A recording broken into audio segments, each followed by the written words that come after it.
Fellow Ghanaians, good evening.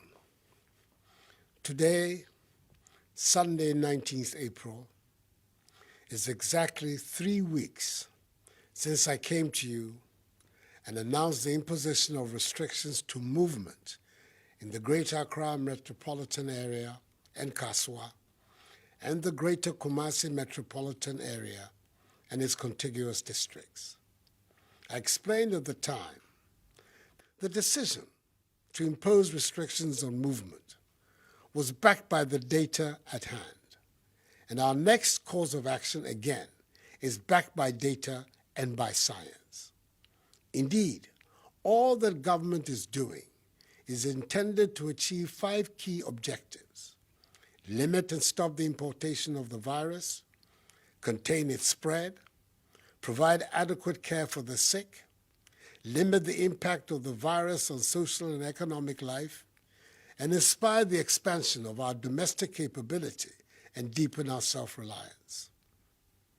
Fellow Ghanaians, in view of our ability to undertake aggressive contact tracing of infected persons, the enhancement of our capacity to test, the expansion in the numbers of our treatment and isolation centers, our better understanding of the dynamism of the virus, the ramping up of our domestic capacity to produce our own personal protective equipment, sanitizers and medicine, the modest successes chalked in containing the spread of the virus in Accra and Kumasi, and the severe impact on the poor and vulnerable.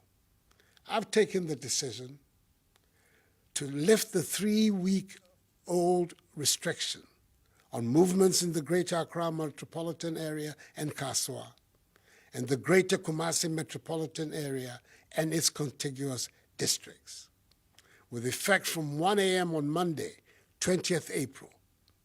In effect, tomorrow, we'll see the partial lockdown in Accra and Kumasi being lifted.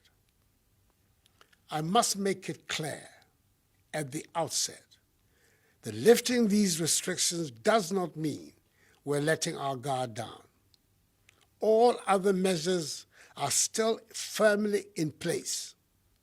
For the avoidance of doubt, the earlier measures announced on Wednesday, 15th March, which have been extended, are still very much in force and have not been relaxed.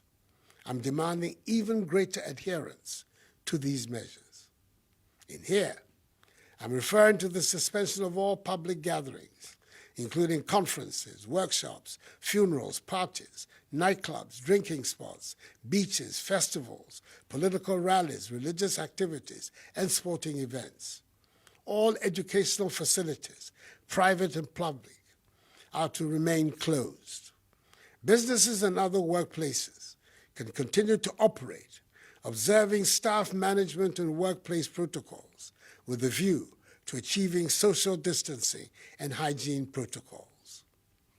Operators of public transport, including our buses, trotros, and taxis, are to continue to run with a minimum number of passengers, as they have been doing for the last 3 weeks, in maintaining social distancing.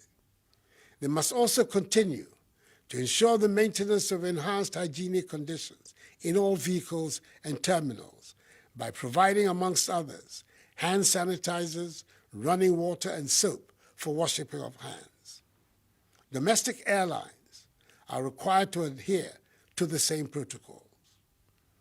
The Ministry of Local Government and Rural Development, together with metropolitan, municipal, and district assemblies, will continue to implement measures to enhance conditions of hygiene in markets across the country and expand the policy of alternate days for alternative products to improve social distancing in all markets.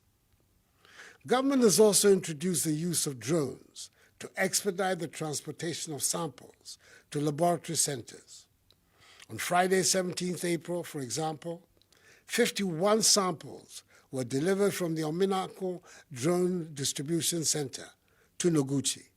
Furthermore, we're introducing rapid results testing to augment our surveillance and enhance contact tracing efforts so that we can quickly isolate and treat confirmed cases.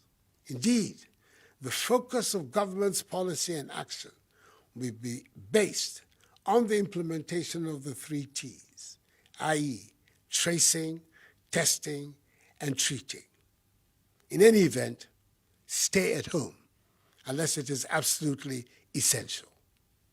Towards treatment, we've expanded and added to our network of COVID-19 treatment centers, with the Ghana East and Bank of Ghana hospitals being 100% dedicated to the fight.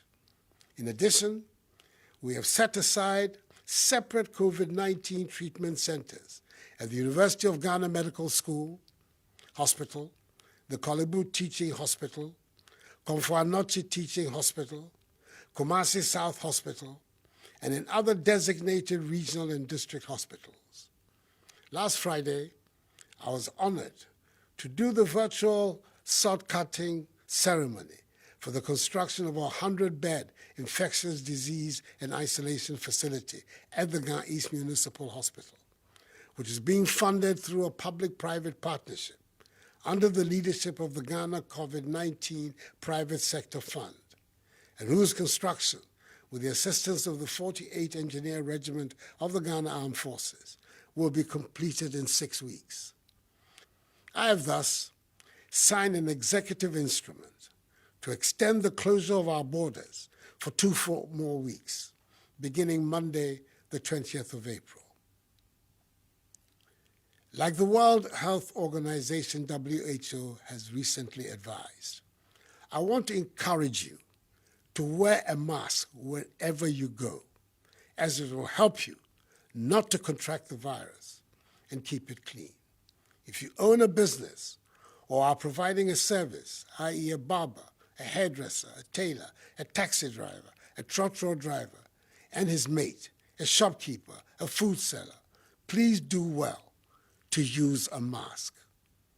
The Ministry of Health will very soon issue guidelines on face masks for public use. I entreat religious, traditional, community, and opinion leaders to partner with government in engaging, mobilizing, and enforcing adherence to social distancing and personal hygiene protocol practices in their respective communities. As difficult as it may be, I encourage all bereaved persons to conduct private burials of their loved ones, but ensure that the 25 personal limit is not breached. Indeed, some are burying their loved ones now in order to have the final funeral rites later. The morgues in the country are becoming full and will in themselves soon pose a public health hazard. So let us act quickly on this. Fellow Ghanaians, as we fight to halt the spread of the virus, we're also engaged in fights on 2 other fronts, fights we must equally win. Firstly, there continues to be the deliberate dissemination of fake news, disinformation, and outright lies by some unpatriotic citizens about the spread of the virus since its outbreak in the country. These acts are being orchestrated by those who seek to benefit by seeking to sow the seeds of panic and confusion amongst the populace at this time of national crisis. I have an unequivocal, unambiguous message for those involved in these despicable acts. Put an immediate stop to it, or be held accountable for your actions. Secondly, as been aptly stated by the Ghana Medical Association, being infected by the coronavirus is not necessarily a death sentence.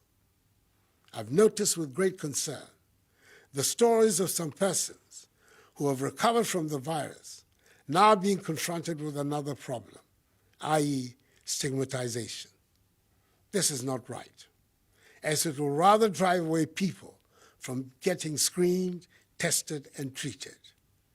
The stigmatization of recovered persons must stop, because if the virus did not end their lives and livelihoods, the stigma from members of their communities should not. I know the effects of the measures to contain the virus have been difficult for many, and that is why I mandated the creation of the 1.2 billion CD Coronavirus Alleviation Program to support households and businesses.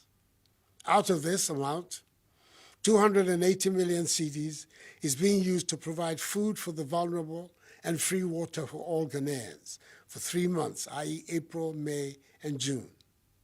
323 million cedis is being used to motivate our health workers, and 600 million cedis of assistance is being provided to micro, small, and medium-scale businesses.